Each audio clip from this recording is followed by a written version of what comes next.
मैं MCD office से आई हूँ। तुम्हारा नाम शंभू है?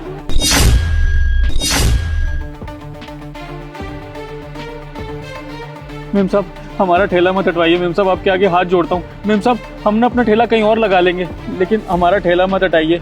हमारा ठेला ना हमारी रोजी रोटी है, और अगर आप हमारा ठेला हमसे छीन लेंगी तो हम कमाएंगे खाएंगे कैसे? मेम साहब माफ कर दीजिए मेम साहब। मैम साहब हमारे बाल बच्चे पढ़ाई करते हैं, हम उनकी फीस कहाँ से भरेंगे मैम साहब?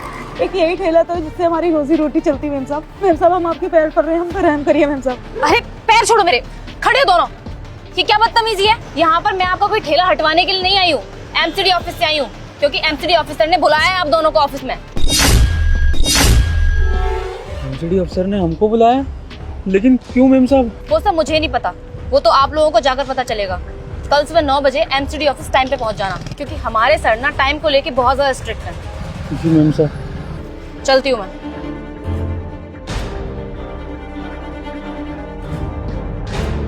हे जी, ये एमसीडी अफसर ने हमें क्यों बुलाया है? पता नहीं भगवान, हमारा ठेला तो नहीं हटाना चाहते। मैं तो मेम साहब से कितनी मिन्नतें कर रहा था, लेकिन अब वो नहीं मान रहे तो क्या करूं? लेकिन समझ में नहीं आ रहा कि एक ठेले के पीछे हमको इतने बड़े एमसीडी के दफ्तर में क्यों बुला लिया। अगर हमारा ठेला हट गया तो हमारा घर कैसे चलेगा? यही तो हमारी एक रोजी रोटी है।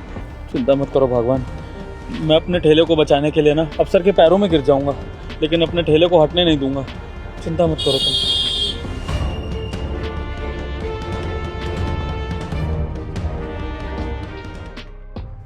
हे जी, कितना बड़ा दफ्तर है। एमसीडी का दफ्तर है भगवान। यहाँ पर हम ठेले वालों को बुलाया गया है तो कोई खुशी की बात नहीं है। ज़रूर हमसे खफा है अफसर साहब, तभी हमें बुलाया है। अब मुझे तो बस इस बात का डर है कि कहीं हमारे ठेले को हटाने का फैसला ना सुना दिया जाए, या फिर हम लोगों को कोई बड़े सज़ा तो नहीं देने वाले ये अफसर लोग। हमारे बच्चों का क्या होगा? हे जी, होगा तो कुछ नहीं, क्योंकि अगर आपने किसी के साथ कुछ बुरा नहीं किया है तो आपके साथ बुरा कैसे हो सकता है? भैया सही तो कह रही है भाभी, इतने अच्छे इंसान के साथ कभी बुरा नहीं हो सकता।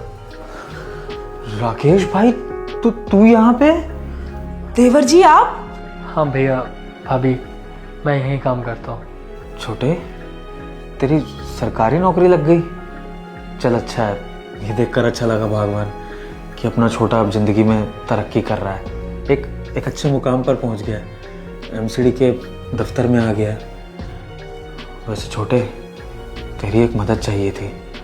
दरअसल एमसीडी के बड़े अफसर ने हम लोगों को बुलाया है, और हमें लगता है तो तू अगर यहाँ के अफसर को जानता है, उनसे तेरी बातचीत है, तो एक बार उनको समझा देना कि हमारे ठेले को ना हटाएं।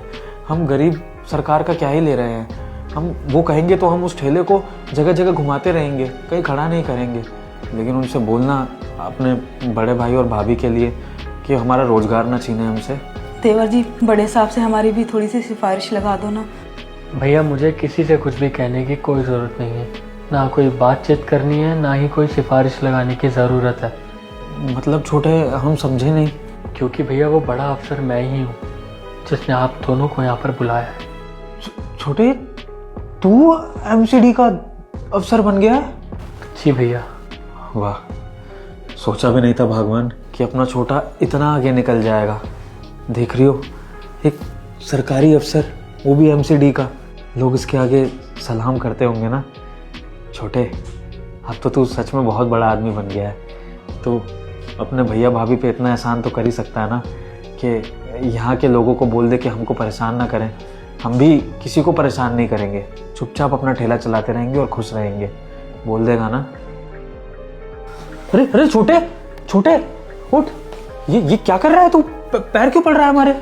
जिसका छोटा भाई एक बड़ा अफसर हो, और उस छोटे भाई के होते बड़े भाई को जीवन में स्ट्रगल करना पड़ रहा हो, एक ठेले के इर्द गिर्द अपनी ज़िंदगी गुजारनी पड़ रही है, उस ठेले को लेकर जीवन में इतना स्ट्रगल देखना पड़ रहा हो, तो ऐसे छोटे भाई पे ना लानत है भैया, लानत कि मेरे होते आपको इतनी मुसीबतों का सामना करना पड़ रहा है। और वो भी तब जब आपने ही मुझे इस काबिल बनाया, मुझे पढ़ाया लिखाया, इतनी मेहनत करी मेरे लिए। और भाभी ने मुझे हमेशा माँ के जैसा प्यार किया, कभी मुझे ये फील नहीं होने दिया कि मेरी माँ नहीं है। रोटी घर में पकती थी ना, तो पहला निवाला मुझे आज भी याद है। पहला निवाला भाभी आपको नहीं खिलाती थी, पहला निवाला भाभी मुझे खिलाती थी, अपने छोटे बच्चों की तरह। कैसे भूल सकता हूँ मैं दिन, वो भी याद है जब आपने पैसे इकट्ठे करके मुझे पढ़ने के लिए शहर से बाहर भेजा था। भैया वो एक मदद चाहिए थी आपसे। गांव में जितना पढ़ना था पढ़ लिए, अब आगे की पढ़ाई शहर में जाकर करना चाहते हैं और शहर के कॉलेज में दाखिला लेना चाहते हैं, क्योंकि भैया ज़िंदगी में कुछ बड़ा करना है तो बड़े शहरों में और बड़े कॉलेजों में जाना ही पड़ेगा। तो छोटे, ये बड़े शहरों में जाकर पढ़ने का पैसा कितना लगेगा? भैया 3-4 लाख। 3-4 लाख हो जाएगा छोटे। 3-4 लाख चाहिए ना, कर दूंगा इंतजाम। सच में भैया? लेकिन आप इतने पैसे कहाँ से लाएंगे? छोटे, इसकी चिंता तू मत कर, तू बस अपनी पढ़ाई पे ध्यान दे। तेरा बड़ा भाई तेरे ऊपर है ना। ठीक है भैया, प्रणाम। और आज मैं उन्हीं भाई भाभी को भूल गया जिन्होंने मेरे लिए इतना सब कुछ किया था। न जाने शहर जाकर मुझे शहर की हवा लग गई। पागल हो गया था कि नौकरी चाहिए, सरकारी नौकरी चाहिए। सरकारी नौकरी लग गई, बड़े ओहदे पर आ गया, बड़ा इंसान बन गया, भूल गया अपने घर वालों को। लेकिन भैया मुझे पता है मेरे से बहुत बड़ी गलती हो गई। कभी भी इंसान को सक्सेसफुल होने के बाद अपने लोगों को कभी नहीं भूलना चाहिए। भैया मुझे माफ़ कर देना प्लीज़, एक मौका दे दो मुझे अपनी गलतियों का पश्चाताप करने के लिए। भाभी मुझे अपनी गलतियों का एहसास है, मुझे बस अपनी गलतियों का पश्चाताप करना। भाभी प्लीज़ एक छोटे छोटे शांत हो जा, माफ़ी वगैरह मत मांग तू हमसे। अरे तू हमारा छोटा है और बड़ों का तो फ़र्ज़ होता है छोटों का करते रहना। हमने तेरे लिए जो कुछ भी किया ना छोटे, वो इस उम्मीद में नहीं किया कि तू हमारे लिए बदले में कुछ करे। अगर तू ऊंचाई पर जाकर अपने इन गरीब भाई और भाभी को भूल भी गया तो हमें इस बात का बुरा नहीं लगा। हम तो खुद चाहते थे कि हमारा छोटा इतना आगे निकल जाए, इतना ऊंचाई पर जाए ना, कि हम जैसे छोटे लोग तो उसको सितारों की तरह दूर से देखें। तो छोटे, हमें किसी बात का गम नहीं है, कोई शिकायत नहीं है। हम तो बस इतना चाहते हैं कि तू खुश रहे अपनी ज़िंदगी में। बस तेरी खुशी में हमारी खुशी है, तू ये समझ ले। और हमें तुझसे कुछ भी नहीं चाहिए, बस तू हमारा ठेला छुड़वा देगा तो हम तो अपनी गुजर बसर करते रहेंगे और तेरे को दूर से देखकर ही बहुत खुश रहेंगे कि तू इतना बड़ा अफसर बन गया।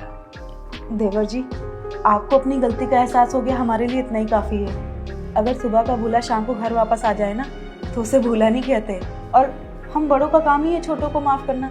और अगर आपसे कोई गलती हो भी गई तो अब हमारे दिल में आपके लिए कोई भी मलाल नहीं है। और आप यही सोचें कि हमने आपको माफ़ कर दिया, और बस हम दोनों बस यही चाहते हैं कि आप खूब तरक्की करें, आगे बढ़ें, ऐसे ही हमारा नाम रोशन करते रहें। भैया पहली बात तो ये कि अब आपको कोई परेशान नहीं करेगा, और दूसरी बात ये कि अब वो ठेला नहीं चलाओगे।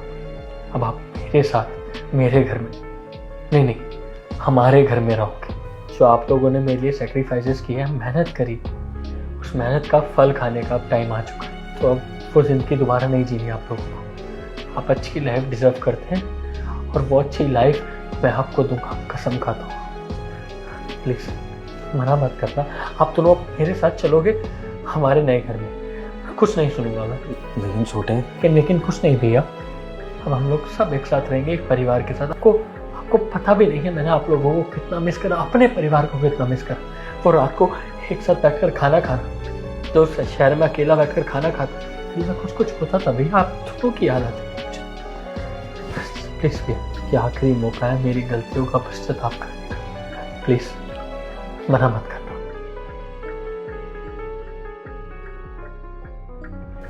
चलिए भैया, चलिए भाभी, आइए।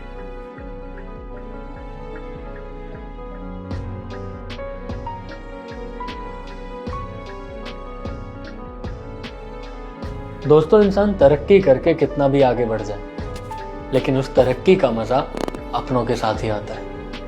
हमारी ये वीडियो कैसी लगी कमेंट्स में ज़रूर बताएं। Thank you.